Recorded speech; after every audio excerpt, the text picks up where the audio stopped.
So many people miss the mark. This video is not about reciprocity. The video was about the energy of entitlement versus giving for the sake of giving. My partner gives to me because he wants to, because it makes him feel good, not because he's going to get something in return. But of course, reciprocity is needed in a healthy relationship, so let's talk about it. There are actually 3 levels of reciprocity. There's negative reciprocity. This is where you give minimally but expect something of greater value in return. You give a paycheck and you expect a maid, a nanny, a therapist, a sex slave, and a receptionist. Obviously, it's not equitable, and so there's no place for that in a healthy relationship. Then there's balanced reciprocity, where you give something and have a specific expectation of something equivalent being returned. For example, I planned a romantic date night this week, you plan one next week, we match the energy. But it's operating from an expectation of a specific gesture. Then there's generalized reciprocity. And this is altruistic giving. This is giving freely without expectation of something specific in return. You give what you want when you want, and your partner does the same thing. It's not measured or valued.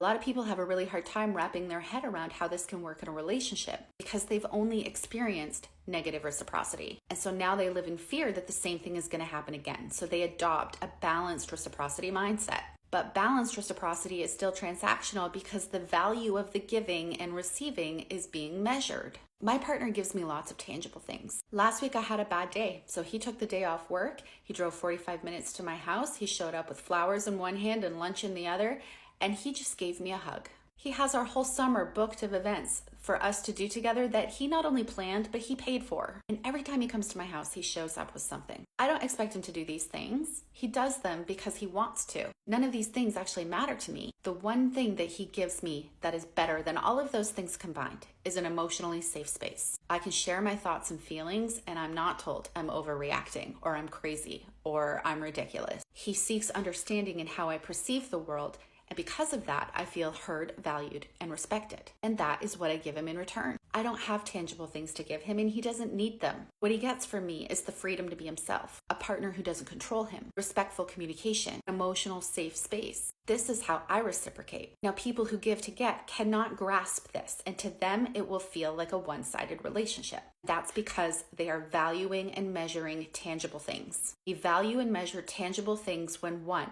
we don't value the intangible things. 2, when our partner is incapable of providing intangible things. There's more than 5 ways to demonstrate love. But if you're still living in the land of the love languages, and you're hyper-focused on the 2 or 3 ways that resonate with you, and your partner must demonstrate it in those ways in order for you to feel love, you won't see the other ways your partner shows love because it's outside of your awareness. This is confirmation bias. So you might perceive your partner as not matching your effort simply because they're not showing you love in the way that you prefer or the same way that you would show love. But that doesn't mean they're not reciprocating. In everything that I have read about reciprocity, there is one common denominator in a healthy relationship: emotional reciprocity. But in order to have that, you need to have emotional intelligence. Emotional intelligence isn't there, the relationship turns into a transaction. It's not about the things, it's not about sharing 50-50 tasks. We focus on those tasks when our emotional needs are not met.